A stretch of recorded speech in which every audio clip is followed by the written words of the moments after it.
तो आपको करना क्या है, बस आपको ये उपाय अपनाने हैं, निश्चित ही आपको लाभ मिलेगा। दर्शकों, आनंद जी से आज तक जितने भी लोगों ने परामर्श लिया है वो अब तक खुश हैं, खुशहाल उनका जीवन व्यतीत हो रहा है, क्योंकि जो बातें यहाँ पे आनंद जी आपको बताते हैं सीधे सटीक आपको बताते हैं, ऐसे उपाय आपको बताते हैं जिन्हें करने मात्र से आपके जीवन से सभी कष्ट दूर हो जाते हैं। लेकिन उसके लिए आपको करना क्या है, जो बातें यहाँ पे आनंद जी आपको बताते हैं या तो वो आप नोट डाउन कर लीजिए या फिर आप एक बार संस्थान में आके मुलाकात कर सकते हैं। पर्सनल अपॉइंटमेंट भी आप लोग ले सकते हैं। मुंबई, दिल्ली में अगर आप कभी भी मुलाकात करना चाहते हैं आनंद जी से तो उसकी भी सुविधा उपलब्ध है।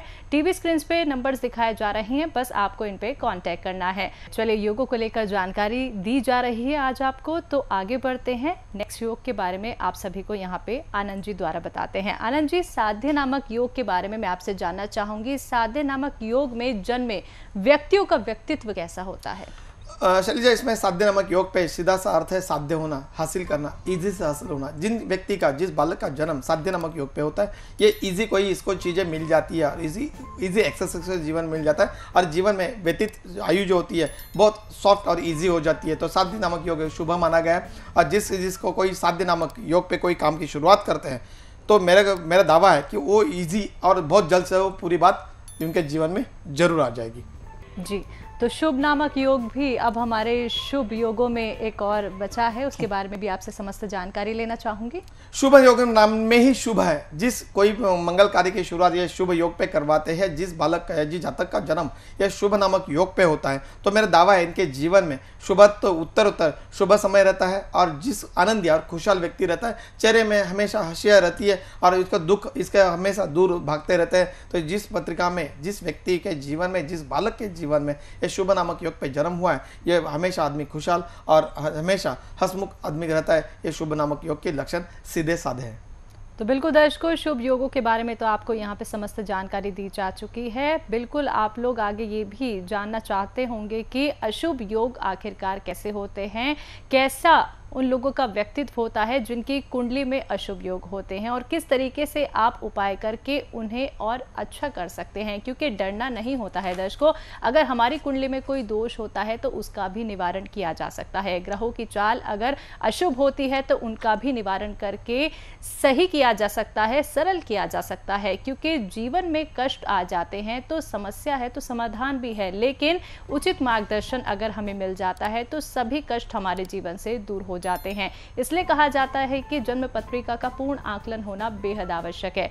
जो लोग हमारे संस्थान द्वारा जन्म पत्रिका बनवाना चाहते हैं तो वो लोग टीवी स्क्रीन पर जो नंबर दिखाए जा रहे हैं इन पर कांटेक्ट कर सकते हैं। अगर आप लोग पर्सनल अपॉइंटमेंट लेना चाहते हैं उनके लिए भी यही नंबर आपकी मदद करेंगे। चलिए आगे बढ़ते हैं। आनंद जी, जैसा कि शुभ योगों के बारे में तो आपने जानकारी दे दी, दर्शक भी अब उत्सुक होंगे कि अशुभ योग कौन से होते हैं और उन अशुभ योगों का हम किस तरीके से उपाय कर सकते हैं।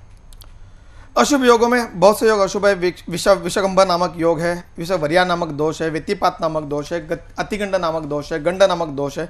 ये अशुभ दोषों में माना गया है। ये जो दोष होते हैं, ये व्याघात नामक दोष होते हैं, ये दोष अशुभ माना गया है। तो विषकंभा नामक योग पे जिनका जन्म होता है, ये सहज किसी को भी कोई बात बोले तो सामने वाले को बुरा ही लगता है। सामने वाला सोचता है कि मैं इतना इजीली, इतना उसके फायदे की बात कर रहा हूँ तो उसको बुरा क्यों लग रहा है, क्योंकि ये उसके पत्रिका में विषकंभा नामक योग पे जन्म हुआ है। और जिसके पत्रिका में जो कोई अशुभ योग होता है तो इसको हिंदू धर्म शास्त्र के हिसाब से अग्नि संस्कार करके, यज्ञ जाप करके उसका जब निवारण करवाते हैं तो इसका शुभ फलित इसको मिल जाता है। तो विषकंभा नामक योग के बारे में वापस मैं कहना चाहूँगा कि जिनके पत्रिका में जिनका बालक का जन्म है विषकंभा नामक योग पे हुआ है, हमेशा इसकी बात सामने वाले को कभी नहीं जचती है। इसलिए शांति से और कोई बात समझ के दूसरों के जरिए से बताना उचित रहेगी।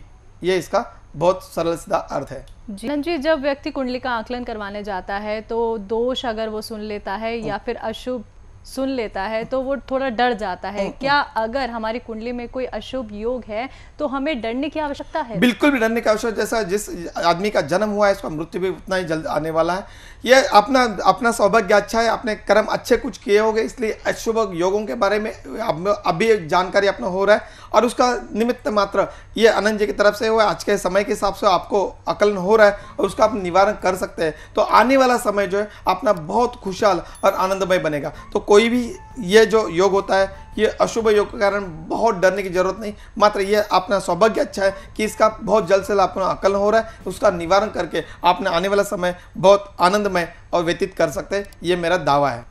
तो बिल्कुल दर्शकों, आप लोगों को अशुभ योग से बिल्कुल भी डरने की आवश्यकता नहीं है, क्योंकि अशुभ योगों का कोई दुष्परिणाम नहीं होता है। जब हम एक सटीक जानकारी प्राप्त कर लेते हैं और उपाय कर लेते हैं, वो भी समय रहते, तो सब कुछ ठीक हो जाता है, सब कुछ बेहतर हो जाता है। एक नई सुबह आप सभी का इंतजार कर रही है। दर्शकों, आप लोगों को सिर्फ और सिर्फ इस कार्यक्रम से जुड़ना है। देखिए, जब आप लोग इस कार्यक्रम से जुड़ते हैं तो आपको विशेष जानकारियां दी जाती हैं, ज्ञान से परिपूर्ण ऐसी बातें बताई जाती हैं जो आपके लिए जानना बेहद आवश्यक होता है, क्योंकि ये जानकारी सिर्फ और सिर्फ आपको इस कार्यक्रम के माध्यम से ही दी जाती है। इससे पहले हमने आपको नक्षत्रों के बारे में संपूर्ण जानकारी दी, अब हम आपको योग के बारे में संपूर्ण जानकारी दे रहे हैं, जिससे कि आप घर बैठे बैठे अपनी कुंडली खोलकर ये देख सकें कि आपकी कुंडली में कौन सा शुभ योग है, कौन सा अशुभ योग है। आपको कहीं जाने की आवश्यकता बिल्कुल नहीं है।